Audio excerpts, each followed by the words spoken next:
Good morning student, मैं doctor वंदना Akodiya, government college Bundi. बच्चों, पिछले वीडियो में हमने आईआर स्पेक्ट्रोस्कोपी को कंप्लीट किया था। आज हम बच्चों अल्कोहल के बारे में पढ़ेंगे और ये जानेंगे कि इसमें किस तरह की रिएक्शंस होती हैं। तो अल्कोहल का यदि हम जनरल फार्मूला देखें तो वो होता है ROH। यहाँ पर R एल्किल समूह है और अल्कोहल को जब जल एल्किल व्युत्पन्न या हाइड्रोकार्बन का हाइड्रोक्सिल व्युत्पन्न माना जाता है। यानी कि हम कह सकते हैं कि अल्कोहल जो है वो क्या है, एक तो जो हमारे हाइड्रोकार्बन्स हैं उनका हाइड्रोक्सिल डेरिवेटिव है, या हम कह सकते हैं कि हमारा वाटर का ये अल्काइल डेरिवेटिव है। तो आप नीचे इसका वो देखिए, नीचे वाटर कैसे हमारा एक हाइड्रोजन यहाँ से रिप्लेस होकर आर में हो जाएगा, और यहाँ पर यदि हम देखें तो यहाँ से एक हाइड्रोजन हटके कैसे हाइड्रोक्सिल ग्रुप यहाँ पर जुड़ जाता है। तो हम कह सकते हैं कि एल्किल समूह की संरचना भिन्नता के कारण अनेक प्रकार के अल्कोहल इनमें संभव हो सकते हैं, क्योंकि जितने भी अल्काइल हैलाइड्स हैं उनमें हमें अलग अलग स्ट्रक्चर देखने को मिलते हैं अल्काइल ग्रुप में, एल्किल समूह में। तो उसके आधार पर हम कह सकते हैं कि उसमें अनेक प्रकार के अल्कोहल ग्रुप संभव है। एल्किल समूह प्राथमिक, द्वितीयक, तृतीयक हो सकते हैं और साथ ही ये साइक्लिक भी हो सकते हैं और ओपन चेन भी इनकी हो सकती है। इनमें डबल बॉन्ड, ट्रिपल बॉन्ड ये भी हो सकता है, ये एरोमेटिक के साथ भी जुड़ सकते हैं। और सभी अल्कोहल में यदि हम उनका जो क्रियात्मक समूह देखें तो वो क्रियात्मक समूह हमारा हमेशा OH ग्रुप होता है। अब बात आती है कि अल्कोहल का वर्गीकरण हम दो तरह से कर सकते हैं। पहला तो ये है कि हाइड्रोक्सिल समूह की संख्या के आधार पर इसका वर्गीकरण करना। दूसरा है कि हाइड्रोक्सिल समूह के साथ जुड़े हुए कार्बन परमाणु की प्रकृति के आधार पर हम इसका क्लासिफिकेशन करें। तो बच्चों, ये दो इसके कारण हैं जिसके आधार पर हम, दो प्रकार है जिसके आधार पर हम इनका क्लासिफिकेशन करते हैं। तो यदि हम हाइड्रोक्सिल समूह की संख्या के आधार पर इसका क्लासिफिकेशन करें तो हाइड्रोक्सिल समूह की संख्या के आधार पर हम उसको मोनोहाइड्रिक, डाईहाइड्रिक, ट्राईहाइड्रिक, पॉलीहाइड्रिक में बांट सकते हैं।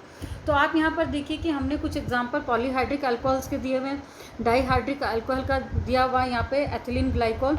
इसी तरह से ट्राईहाइड्रिक जो हमारा अल्कोहल है इसका हमें ग्लिसरॉल एग्जाम्पल दिया गया। इसी तरह सॉर्बिटॉल जो है हमारा पॉलीहाइड्रिक अल्कोहल का एग्जाम्पल है।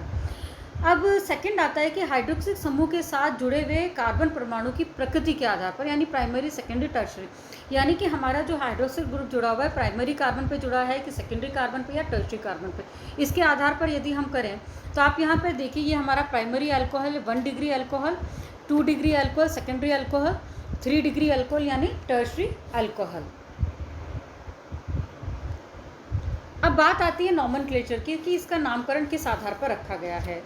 तो यदि हम इनका नामकरण की बात करें तो अल्कोहल का नामकरण को जनरली 3 भागों में बांटा गया है कि पहले ट्राइबल सिस्टम के आधार पर इसका नाम लिखा गया, फिर व्युत्पन्न पद्धति के आधार पर रखा गया, फिर IUPAC नेशनलाइज है जो बाद में जैसे व्युत्पन्न नाम होते हैं या हम कहें कि जो रूढ़ नाम है तो वो पुराने हैं, प्रचलन में इतने नहीं थे। जैसे जैसे आगे आगे अल्कोहल की डिस्कवरी होती गई तो हमें ये ज़रूरी था कि हर देश के अंदर उसका नाम कॉमन होना चाहिए। तो इसके लिए जो एक पद्धति अपनाई गई नॉमेनक्लेचर की वो IUPAC है, जो आप उसको मेरे हिसाब से 11th क्लास में उसको IUPAC को पूरा पढ़ कर आए हैं।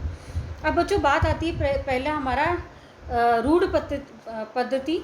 तो रूढ़ पद्धति में in this system alcohol are named by the return the suffix alcohol after the common name of the alkyl group, यानी कि जो हमारा कॉमन नेम है अल्काइल ग्रुप के उसके पीछे सफिक्स में हम अल्कोहल लगा देते हैं। जैसे फर्स्ट एग्जांपल आप देखिए, methyl alcohol, ethyl alcohol, n propyl alcohol, isopropyl alcohol. तो इसके आधार पर इसका नामकरण करते हैं। यदि एन है तो नॉर्मल है, एन लगाए तो नॉर्मल है, यदि आइसो ग्रुप है तो आइसो, नियो, इस तरह से हम इनको, यदि हमारी ब्रांच अल्काइल ग्रुप जुड़ा हुआ है तो हम उनके नाम के आगे एन या आइसो, नियो एक्सेट्रा हमको लगा देते हैं। अगला नाम है हमारे व्युत्पन्न पद्धति या कार्बोनाइल पद्धति। इस पद्धति में सभी अल्कोहल को अल्कोहली श्रेणी में सरलतम सदस्य यानी CH3OH के व्युत्पन्न हम मानते हैं, यानी हम मान के चलते हैं कि ये किसके डेरिवेटिव हैं, इथेनॉल के डेरिवेटिव हैं। और CH3OH को कार्बोनिल कहा जाता है।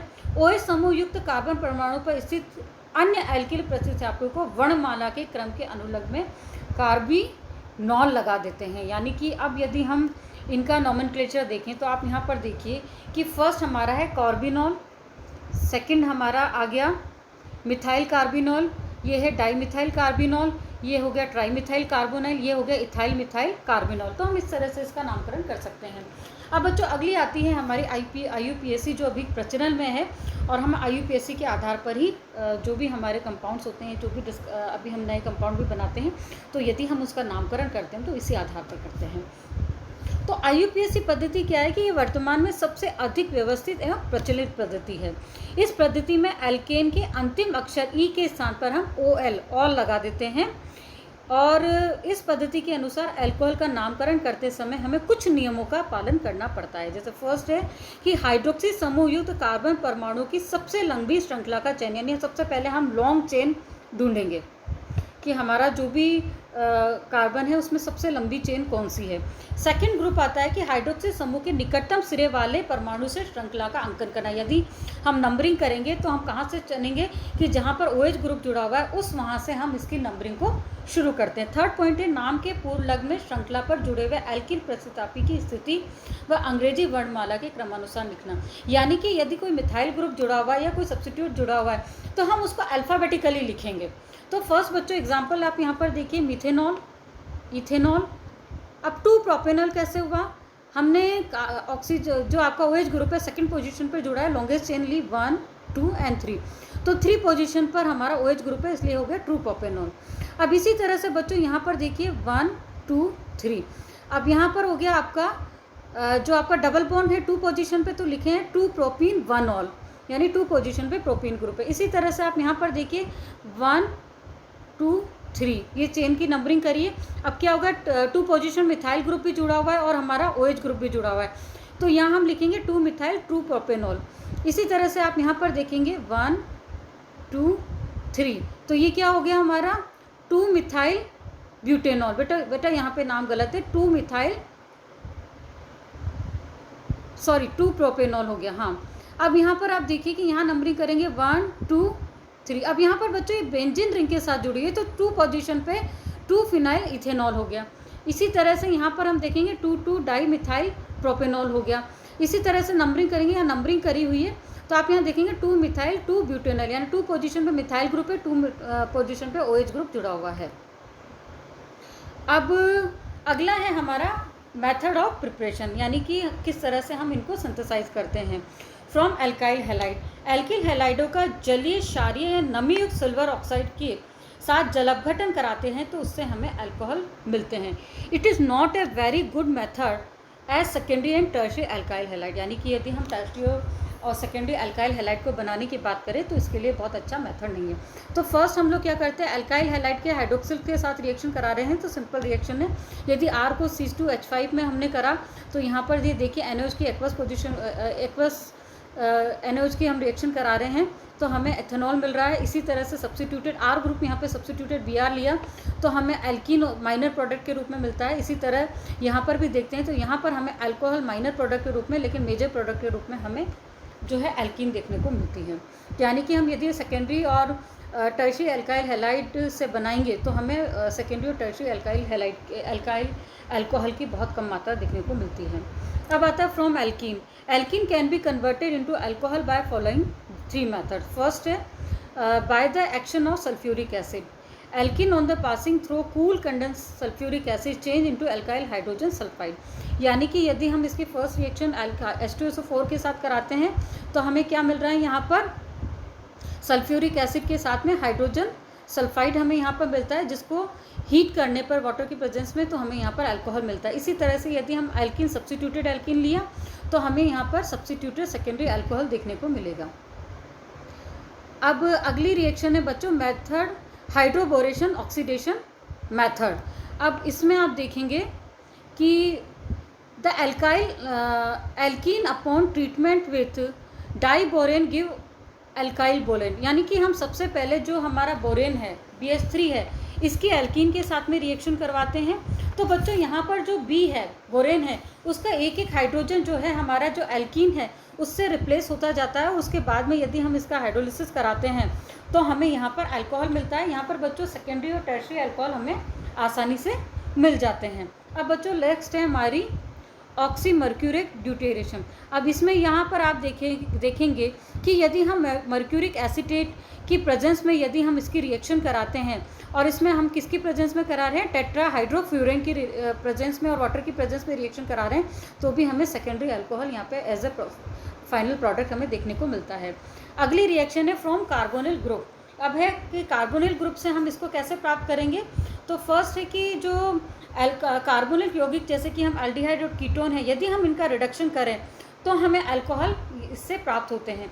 तो फर्स्ट जो है जो रिडक्शन है वो बहुत तरीके से होता है। तो फर्स्ट जो हमारा कैटालाइटिक हाइड्रोजिनेशन है वो किसकी प्रेजेंस में हो रहा है कि यदि हम मॉलिक्यूलर हाइड्रोजन को किस कैटलिस्ट की प्रेजेंस में, यानी निकल, प्लेटिनियम, पैलेडियम की प्रेजेंस में यदि हम एल्डिहाइड को और कीटोन को रिड्यूस करें तो हमें अल्कोहल मिलता है।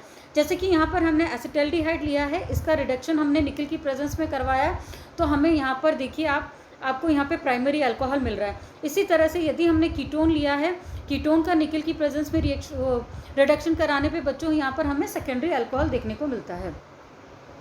अगला रिडक्शन है reduction with metal solvent system, यानी कि बच्चों ये इंपॉर्टेंट रिडक्शन है क्योंकि ये है बूबो-ब्लॉक रिडक्शन। इसमें क्या होता है कि जो एल्डिहाइड, कीटोन, कार्बोक्सिलिक अम्ल, एस्टर आदि का अपचयन धातु विलायक संयोजन द्वारा किया जाता है, और इस अपचयन की क्रिया सोडियम एवं एथेनॉल के द्वारा कराई जाती है। इसे बूबो-ब्लॉक अपचयन कहते हैं। अब बच्चों यहाँ पर आप देखिए कि यहाँ पे हमने एसिटल्डिहाइड का रिडक्शन करवाया है इथेनॉल और सोडियम की प्रेजेंस में, तो हमें प्राइमरी अल्कोहल, कीटोन के साथ रिडक्शन कराने पर सेकेंडरी अल्कोहल। यहाँ पर हमने एसिड लिया है, एसिटिक एसिड का रिडक्शन करवाया है तो हमें प्राइमरी अल्कोहल, और यहाँ पर हमने एस्टर का रिडक्शन करवाया है तो भी हमें प्राइमरी अल्कोहल मिलता है। कुछ अन्य धातु विलायक जिनकी अपचयन हेतु प्रयोग किए जाते हैं, यह अपचयन मुक्त मूलक योगात्मक अभिक्रिया द्वारा संपन्न होता है। यदि हम इसकी मैकेनिज्म की बात करें तो यहाँ पर कौन सी मैकेनिज्म होती है, फ्री रेडिकल मैकेनिज्म होती है। अब बच्चों अगला रिडक्शन है हमारा reduction of complex metal hydride, यानी कॉम्प्लेक्स मेटल हाइड्राइड से किस तरह से, जैसे कि लिथियम एल्यूमिनियम हाइड्राइड है या सोडियम बोरोहाइड्राइड है, इनके साथ में यदि हम इनका रिडक्शन कराएं तो भी हमें अल्कोहल मिलता है। फर्स्ट हमने देखें यहाँ पर एल्डिहाइड का रिडक्शन कराया सोडियम ब्रोमोहाइड्रेट की प्रेजेंस में, तो प्राइमरी अल्कोहल मिला। इसी तरह ब्यूटेनॉन का यानी कीटोन का रिडक्शन कराया लिथियम एल्यूमिनियम हाइड्राइड से, तो 2 ब्यूटेनॉल हमें प्राप्त हुआ है। इसी तरह से देखिए लिथियम एल्यूमिनियम ईथर की प्रेजेंस में रिएक्शन कराए, कॉम्प्लेक्स बना, हाइड्रोलिसिस कराने पर हमें अल्कोहल प्राप्त हुआ है। जितने भी जो धात्विक हाइड्राइड है जो सेलेक्टिव रिडक्शन करते हैं, सेलेक्टिव रिडक्शन करते हैं और they do not reduce C double bond C triple bond O NO2, इनका रिडक्शन नहीं करेंगे, सेलेक्टिव रिडक्शन करते हैं। For example reduction of croton aldehyde. अब यहाँ पर हम यदि क्रोटोन एल्डिहाइड का रिडक्शन कराते हैं लिथियम एल्यूमिनियम हाइड्राइड की प्रेजेंस में, तो आप यहाँ पर देखिए कि हमारे यहाँ पर डबल बॉन्ड का रिडक्शन नहीं होता है, यहाँ पर हमारा सिर्फ CHO ग्रुप रिड्यूस होता है। इसे ही हमने अभी कहा था कि यहाँ पर हमारा जो रिडक्शन है वो सेलेक्टिव रिडक्शन एजेंट के साथ में होता है। अगला जो है by the use of Grignard reagent. बच्चों ये ग्रिनार्ड रीजन आपने बहुत पहले भी पढ़ा होगा कि जब विभिन्न कार्बनिक यौगिकों की ग्रिनार्ड अभिकर्मक से क्रिया करवाते हैं तो हमें प्राइमरी, सेकेंडरी और टर्शरी अल्कोहल्स देखने को मिलते हैं। तो फर्स्ट आप यहाँ पर देखिए हमने फॉर्मेल्डिहाइड की रिएक्शन करवाई है तो हमें प्राइमरी अल्कोहल मिला है, एसिटल्डिहाइड की रिएक्शन से हमें सेकेंडरी अल्कोहल, और हमें कीटोन से हमें यहाँ पर tertiary alcohol as a final product के रूप में नज़र आता है। अब अगली रिएक्शन है बच्चों आपकी प्राथमिक अमीन से, एसिड डेरिवेटिव से रिएक्शन से।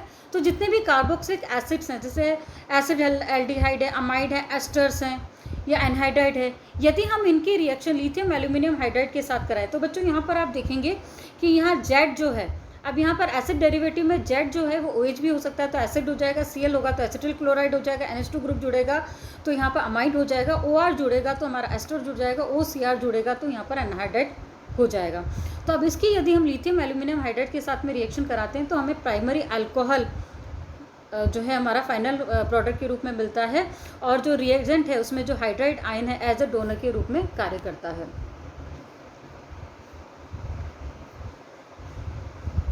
अब अगली रिएक्शन है फ्रॉम प्राइमरी अमीन।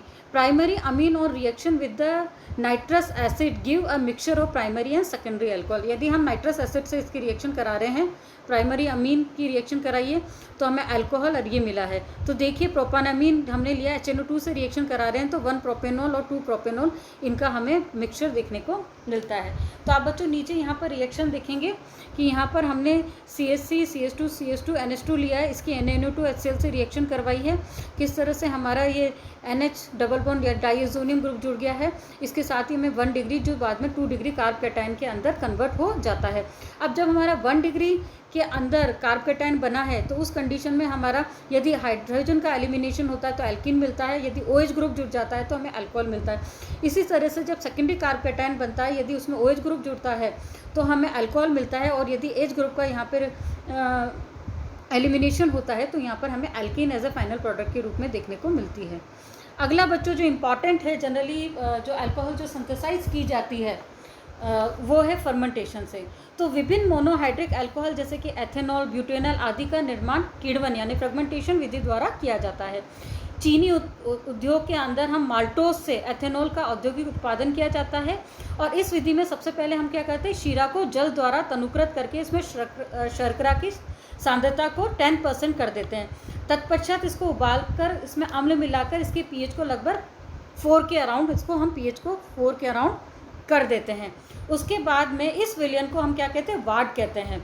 अब उपरोक्त विलयन को यीस्ट द्वारा 35 डिग्री तापमान पर टैंकों में किण्वन करवाया जाता है। इसमें हमने टैंकर्स में इसको भर देते हैं, 35 डिग्री तक इसमें हम फर्मेंटेशन करवाते हैं। फर्मेंटेशन के लिए जो एंजाइम है, तो आप रिएक्शन के अंदर देखेंगे कि जो आपकी सुक्रोज है, जो आपकी शुगर है सुक्रोज, वह इन्वर्टेज एंजाइम की प्रेजेंस में जो कि यीस्ट के साथ है, वो ग्लूकोज और फ्रक्टोज में कन्वर्ट कर देता है, और ये जाइमेज जो है यीस्ट में मौजूद होता है जो इसको अल्कोहल में कन्वर्ट कर देता है।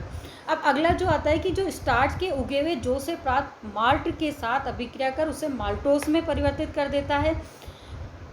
यह कार्य माल्ट के उपस्थित एंजाइम यानी डायस्टेज द्वारा किया जाता है। मतलब कि हम कह सकते हैं कि यदि हम स्टार्च ले रहे हैं तो डायस्टेज से हम माल्ट जो है वो माल्टोज में कन्वर्ट होता है। ये माल्टोज माल्टेज एंजाइम से ग्लूकोज में कन्वर्ट होती है, फिर जाइमेज जो है उसे यीस्ट के द्वारा अल्कोहल में कन्वर्ट कर देता है। तो बच्चों आज हमने अल्कोहल के सिंथेसिस के बारे में पढ़ा है कि किस तरह से हम अल्कोहल को सिंथेसाइज कर सकते हैं। अगले वीडियो में हम इनकी फिजिकल प्रॉपर्टीज़ के बारे में पढ़ेंगे, साथ ही हम इनकी केमिकल रिएक्शन के बारे में पढ़ेंगे। धन्यवाद।